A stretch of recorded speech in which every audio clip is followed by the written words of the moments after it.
Hello students. उम्मीद करता हूँ कि आप पिछले जो हमारे लेक्चर्स थे उसे आप देख लिए होंगे और उन लेक्चर्स को देखने के बाद अगर आपकी कोई समस्या होगी तो जल्द ही आपको उस समस्या के निवारण के लिए भी बताया जाएगा कि वो समस्या का निवारण कैसे किया जाए और किस माध्यम से उस समस्या का निवारण होगा। आप कक्षा 12 में हमने खंड ख में जो द्वितीय इकाई थी, यूनिट सेकंड जो था, द्वैत प्रकृति शुरू किया था। अब उस द्वैत प्रकृति में हमारी बात प्रकाश के परिचय के साथ आगे बढ़ी थी और हम इलेक्ट्रॉन का उत्सर्जन जान चुके थे। किसी भी धातु की सतह से इलेक्ट्रॉन का उत्सर्जन कैसे होता है ये जानकारी हमारी बन चुकी थी। इस जानकारी के दौरान हमारे पास कुछ मुख्य जो इम्पॉर्टेंट वर्ड्स फेनोमेना सुनाई दी। उनमें पहली बात यह मालूम चली कि बाह्य कक्षा का जो इलेक्ट्रॉन है वह नाभिक के आकर्षण से मुक्त होता है और धातु में वह मुक्त इलेक्ट्रॉन के रूप में पाया जाता है। यह मुक्त इलेक्ट्रॉन धातु में तो मुक्त रूप से घूमता है परंतु धातु की सतह से बंधा हुआ होता है, जिस कारण से यह धातु की सतह को छोड़ करके बाहर नहीं जा पाता है। इस दौरान यह भी प्रश्न उठा कि क्यों वह बाहर नहीं जा पाता है, तो हमारी जानकारी बनी कि इलेक्ट्रॉन चूंकि निगेटिव है, ऋणात्मक है, जैसे ही वह इलेक्ट्रॉन धातु की सतह को छोड़ करके बाहर जाने का प्रयास करता है या बाहर जाता है तो जहाँ से वो बाहर जाता है वहाँ एक धनावेश उत्पन्न हो जाता है, जिस कारण से वह धनावेश इस इलेक्ट्रॉन को अपनी ओर आकर्षित कर देता है और वह इलेक्ट्रॉन धातु की सतह को छोड़ करके सामान्य रूप से बाहर नहीं जा पाता है। और इस घटना को हमने जाना विभव प्राचीर, पोटेंशियल बैरियर के नाम से। और हमारी यह जानकारी बनी कि विभव प्राचीर के कारण से ही मुक्त इलेक्ट्रॉन धातु की सतह को छोड़ करके बाहर नहीं जा पाता है। प्रश्न आगे बढ़ा और हमारी यह जानकारी बनी कि आखिर इलेक्ट्रॉन को कितनी ऊर्जा मिले कि वह उस विभव प्राचीर को पार कर जाए और धातु की सतह को छोड़ करके बाहर निकल जाए। तो इसका जवाब मिला, जो शब्द सुनाई दिया या जो शब्द हमारी जानकारी में आया वो आया कार्यफलन, वर्क फंक्शन। और हमारी जानकारी बनी कि वर्क फंक्शन वह मिनिमम ऊर्जा है, वह न्यूनतम ऊर्जा है जिसे पाकर कोई मुक्त इलेक्ट्रॉन धातु की सतह को छोड़ करके बाहर निकल जाए। और हमारी जानकारी बनी कि वर्क फंक्शन को हम सामान्य रूप से W या फाई से लिखे थे, जिसकी यूनिट हमारी जानकारी में आई जूल या इलेक्ट्रॉन वोल्ट। अब जो इलेक्ट्रॉन इस कहा जा सकता है वर्क फंक्शन कार्यफलन के बराबर की ऊर्जा को पाकर के धातु की सतह को छोड़ करके बाहर निकला, वह इलेक्ट्रॉन तो अब जाहिर तौर पर बाहर निकल चुका है, लेकिन यह बाहर निकलने की जो घटना है यह इलेक्ट्रॉन उत्सर्जन के नाम से जानी गई। प्रश्न था कि इलेक्ट्रॉन उत्सर्जन की कितनी विधियां हैं, तो मैंने प्रीवियस लेक्चर को खत्म करते हुए उनका नाम लिया था आपके सामने।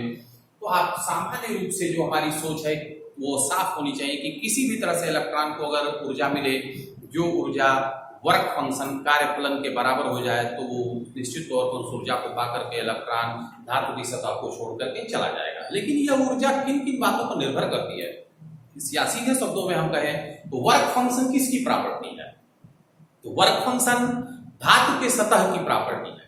यह धातु की प्रकृति पर निर्भर करता है, साथ ही साथ धातु पर निर्भर करता है। धातु बदलेगी या धातु की सतह की प्रकृति बदलेगी तो आप पाएंगे कि वह न्यूनतम ऊर्जा की मात्रा बदलती हुई चली जाएगी। तो बहुत स्पष्ट सी बात है कि अगर विभिन्न धातुओं की सतहों को लिया जाए तो सभी धातुओं की सतहों के लिए अलग अलग कार्यफलन का मान होगा। अगर वह खुरदुरी है, प्लेन है, समतल है, तो वर्क फंक्शन का मान कुछ और होगा। तो इतनी जानकारी हमारे पास हो चुकी थी और अब हम बढ़ चुके थे कि कितनी विधियां हैं इलेक्ट्रॉन उत्सर्जन की। तो हमारी जानकारी बनी कि तापायनिक उत्सर्जन जो मुख्य विधियां थी उसमें पहली बात निकल करके आई कि भाई तापायनिक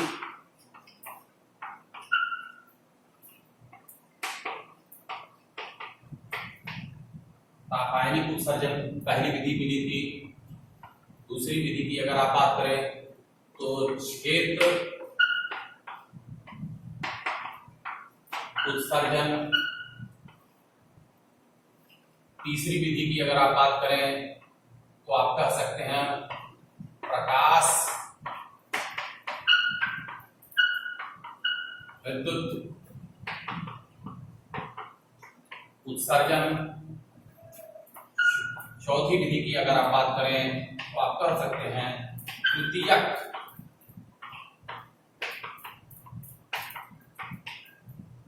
उत्सर्जन। तो मुख्य रूप से अगर आप बात करें तो प्रकाश, यह मुख्य रूप से आपके पास चार विधियां हैं इलेक्ट्रॉन उत्सर्जन की, जिनमें से आप देख रहे हैं तापायनिक उत्सर्जन।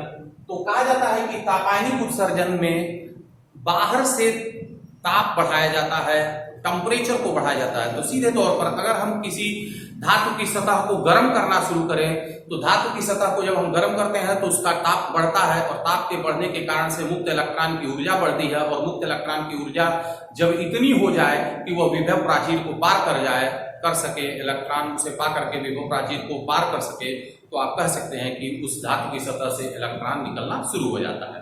तो अगर सीधे शब्दों में हम अपनी बात कहें तो हम कह सकते हैं कि ऊष्मीय ऊर्जा द्वारा धातु की सतह से मुक्त इलेक्ट्रॉन के बाहर निकलने की जो घटना होती है वह तापीय उत्सर्जन के नाम से जानी जाती है। उसी तरह से क्षेत्र उत्सर्जन, अगर आप किसी धातु की सतह को बाह्य वैद्युत क्षेत्र में रखते हैं तो उस बाह्य वैद्युत क्षेत्र के प्रभाव में आने की वजह से मुक्त इलेक्ट्रॉनों की ऊर्जा बढ़ने लगती है, और जब यह मुक्त इलेक्ट्रॉनों की ऊर्जा उस धातु की विभव प्राचीर से अधिक हो जाती है तो आप कह सकते हैं कि वह इलेक्ट्रॉन सतह को छोड़ करके बाहर निकल जाता है, और यह घटना क्षेत्र उत्सर्जन के नाम से जानी जाती है। अगर आप एक शब्द में कहना चाहें तो आप कह सकते हैं कि बाह्य वैद्युत क्षेत्र के प्रभाव के कारण से धातु की सतह से इलेक्ट्रॉन के बाहर निकलने की जो घटना होती है वह क्षेत्र उत्सर्जन के नाम से जानी जाती है। तीसरी घटना है प्रकाश विद्युत उत्सर्जन। प्रकाश विद्युत उत्सर्जन में अगर आप कहते हैं तो आप कहते हैं कि अगर किसी धातु की सतह पर हम प्रकाश किरणों को आपतित करें तो उन प्रकाश किरणों के आपतित होने की वजह से मुक्त इलेक्ट्रॉनों की ऊर्जा बढ़ने लगती है, और जब वह मुक्त इलेक्ट्रॉनों की ऊर्जा विभव प्राचीर से अधिक हो जाती है तो वह इलेक्ट्रॉन उस धातु की सतह को छोड़ करके बाहर निकल जाता है, जिसे आप प्रकाश विद्युत उत्सर्जन का नाम देते हैं। एक अगर सेंटेंस में अपनी बात को कहना चाहें तो आप कह सकते हैं कि प्रकाश के प्रभाव के कारण से धातु की सतह से मुक्त इलेक्ट्रॉनों के बाहर निकलने की जो घटना होती है वह घटना प्रकाश विद्युत उत्सर्जन, फोटो इलेक्ट्रिक एमिशन के नाम से जानी जाती है।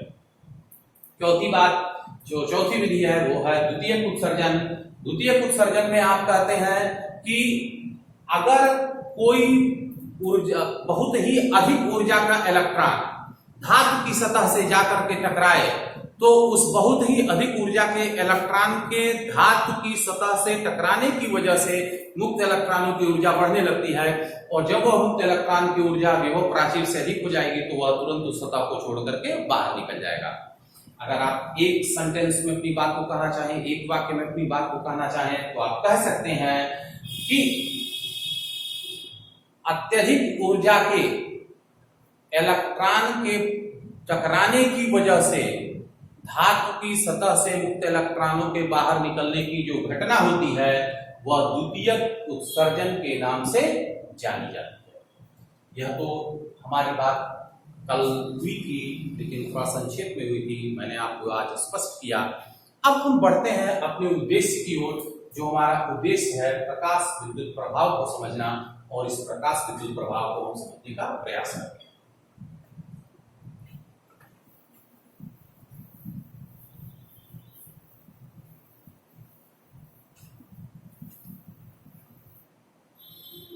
तो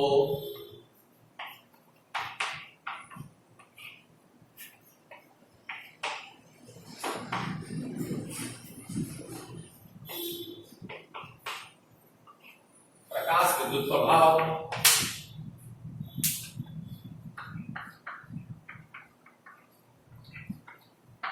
फोटो इलेक्ट्रिक इफेक्ट। तो प्रकाश विद्युत प्रभाव क्या है, अगर इस बात को समझने की ओर चले तो सबसे पहले समझा जाए कि यह कोई एक धातु की सतह है। धातु में यह मुक्त इलेक्ट्रॉन है,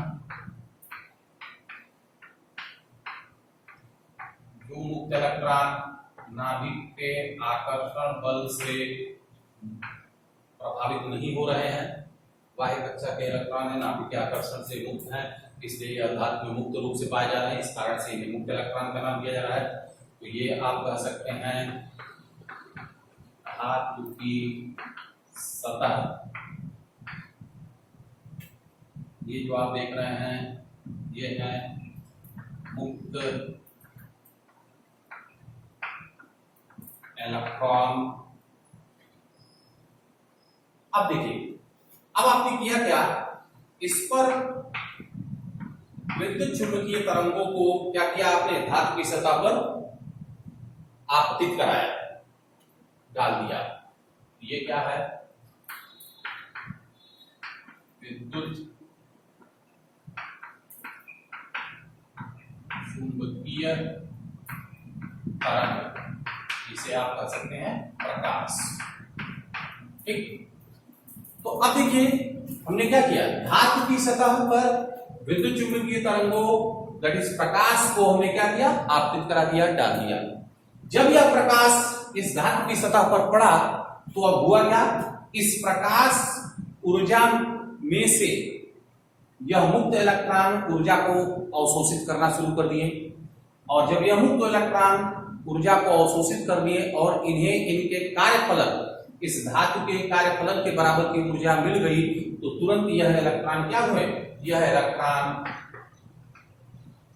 धातु की सतह को छोड़कर के बाहर निकल गए। अब इलेक्ट्रॉन के धातु की सतह को छोड़कर के बाहर निकलने की जो घटना है, यह घटना प्रकाश विद्युत प्रभाव है। तो आप सीधे तौर पर कह सकते हैं कि अगर किसी धातु की सतह पर प्रकाश को हम आपतित कराते हैं तो उस प्रकाश के आपतित होने की वजह से मुक्त इलेक्ट्रॉनों के धातु की सतह को छोड़कर बाहर निकलने की जो घटना होती है वह घटना प्रकाश विद्युत प्रभाव है। और यह क्रिया जो हो रही है यह प्रकाश विद्युत उत्सर्जन है। और जो इलेक्ट्रॉन बाहर क्यों निकल गया, यह विद्युत, यह आप कह सकते हैं प्रकाश इलेक्ट्रॉन। तो जो इलेक्ट्रॉन धातु की सतह को छोड़ करके बाहर निकला, इसको आपने क्या नाम दिया, यह प्रकाश इलेक्ट्रॉन है, जो इस प्रकाश विद्युत प्रभाव में बाहर क्यों निकला।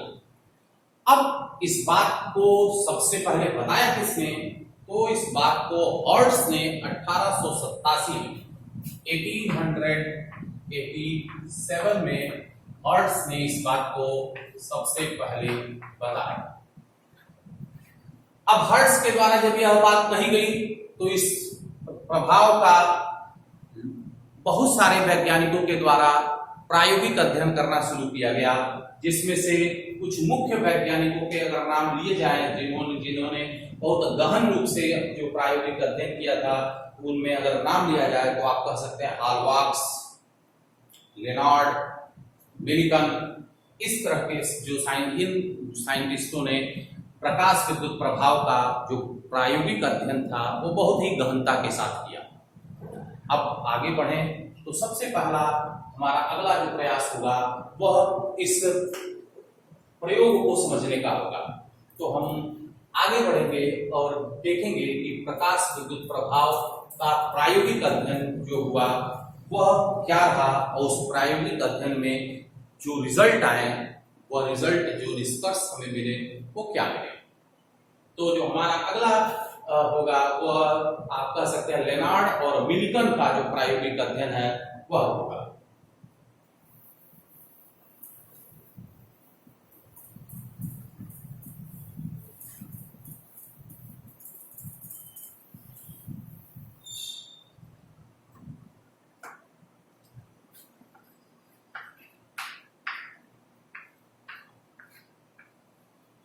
लेनार्ड तथा मिलिकन का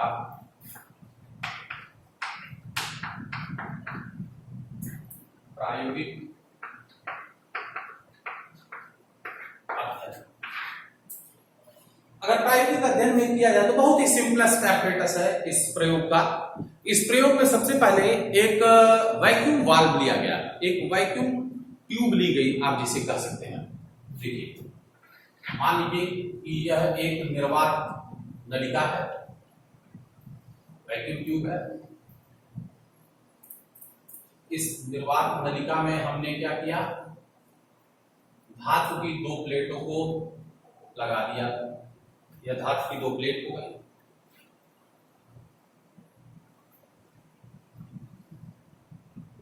अब देखिए, धातु की दो प्लेटों को आगे से हमने कनेक्शन जोड़ा, आगे बढ़ा दिया कनेक्शन।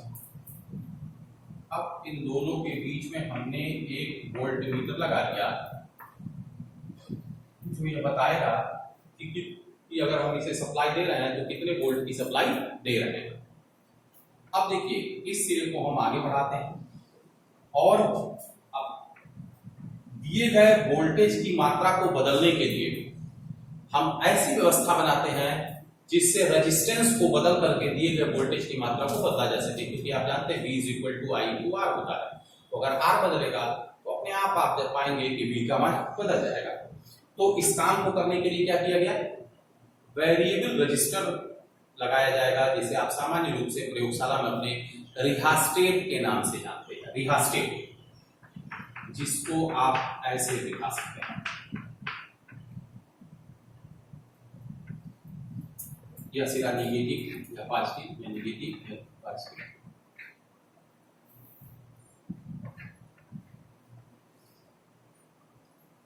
अब आप क्या करेंगे, सर्किट को पूरा किया जाए। सर्किट को पूरा करने के लिए आपने क्या किया, इसे जोड़ दिया। अब कितनी करंट जा रही है, अगर करंट को मेजर करना है तो आप क्या करिए, यहाँ एक मिली एमीटर लगा दीजिए, जो मिली आर्डर की करंट को बताएगा। ठीक, अब देखिए, अब चूंकि यह ऋणात्मक, यह ऋण से जुड़ा हुआ है, इसलिए यह धातु का जो प्लेट है यह कैथोड का काम करेगा और यह किसका काम करेगा, एनोड का। तो आप कह सकते हैं कि जो C है कैथोड, जो क्या होता है निगेटिव, A है यह क्या होगा एनोड, जो क्या होता है पॉजिटिव। ठीक, अब क्या किया गया, अब प्रयोग करना, ये तो सर्किट बन गई हमारी, बहुत सिंपलेस्ट सर्किट है, आप देख सकते हैं। अब क्या किया जाए, अब कैथोड पर हम प्रकाश को आपतित कराएंगे। ठीक, जब कैथोड पर हम प्रकाश को आपतित कराएंगे तो क्या होगा, तो अब सर्किट को हम ऑन कर देते हैं। अब देखिए, प्रकाश या पराबैंगनी प्रकाश भी आप कर सकते हैं। अब प्रकाश को हमने कैथोड पर आपतित कराया। जब प्रकाश कैथोड पर आपतित हुआ तो कैथोड चूंकि ऋणात्मक होता है, यह ऋणावेशित है, तो जाहिर तौर पर जब प्रकाश कैथोड पर पड़ा तो इलेक्ट्रॉन बाहर की ओर निकला। चूंकि यह ऋण से जुड़ा हुआ है तो जो इलेक्ट्रॉन बाहर की ओर निकला वह इलेक्ट्रॉन, और एनोड चूंकि धनावेशित है इसलिए जैसे ही इलेक्ट्रॉन कैथोड से निकला, वह कैथोड से निकला हुआ इलेक्ट्रॉन एनोड की ओर जाने लगा। और जब इलेक्ट्रॉन कैथोड से चल करके एनोड पर पहुंचा तो सर्किट में करंट बहने लगी, और जो सर्किट में करंट बहने लगी वह इस मिली एमीटर पर आकर के हमारे क्या होने लगी, पढ़ने लगे। अब इस एनोड से एनोड की तरफ इलेक्ट्रॉन पहुंचा, मिली एमीटर में क्या होने लगा, तब विक्षोभ उत्पन्न होने लगा, विक्षेप होने लगा। विक्षेप जब होने लगा, सुई जब हिलने लगी, तो यह इस बात का प्रमाण था कि जब प्रकाश का आपतन कैथोड पर हो रहा है तो इलेक्ट्रॉन का उत्सर्जन हो रहा है, और जब इलेक्ट्रॉन एनोड पर पहुंच रहा है तो इस सर्किट में करंट का बहना शुरू हो जा रहा है। अब इस प्रयोग को किया जब गया तो ऐसा नहीं था कि इस प्रयोग को बस ऐसे एक सिंपल तरीके से किया गया। इस प्रयोग में धातु की सतहों को भी बदला गया, साथ ही साथ धातु की सतहों को बदलने के साथ जो प्रकाश आपतित की जा रही है, इस प्रकाश के लिए आवृत्ति को भी बदला गया, इसकी तीव्रता को भी बदली गई, और इन सभी को बदलने के साथ इस प्रयोग के निष्कर्ष को निकाला गया। और हम यह जानने का भी प्रयास करेंगे आगे के लेक्चर में कि वास्तव में इस प्रयोग में जो निष्कर्ष आए वह निष्कर्ष क्या रहे और कैसे रहे। तो हमारा जो अगले लेक्चर का उद्देश्य होगा वो अब साफ तौर पर आपको स्पष्ट महसूस दिख रहा होगा कि हमारा अगला लेक्चर होगा, उसमें यह जानने का प्रयास होगा कि अगर हम धातु की सतह को बदल दें तो प्रकाश विद्युत धारा पर क्या प्रभाव पड़ेगा। जो यहाँ आप डिफ्लेक्शन देख रहे थे, विक्षोभ देख रहे थे। दूसरा, जो प्रकाश इस धातु की सतह पर आपतित की जा रही है, अगर हम इसकी आवृत्ति को बदलें तो क्या प्रभाव पड़ेगा, इसकी तीव्रता को बदलें तो क्या प्रभाव पड़ेगा। यह हमारा मुख्य उद्देश्य होगा अगले लेक्चर में जानने का। ठीक है, तो विद्यार्थियों, आप इतनी बातों को जो मैंने आज कहा इसको सुने, इसको देखें वीडियोस को, और देख करके अपने थॉट को डेवलप करें। और आपकी फिर कोई क्वेरी होगी तो जैसा मैंने आपको शुरू में ही कहा कि जल्द ही आपको आपकी क्वेरी दूर करने के लिए भी व्यवस्था दी जाएगी और आप अपनी क्वेरी को करिएगा। हम अगले लेक्चर में मिलेंगे और इस प्रयोग के उद्देश्य को जानने का प्रयास करेंगे। धन्यवाद।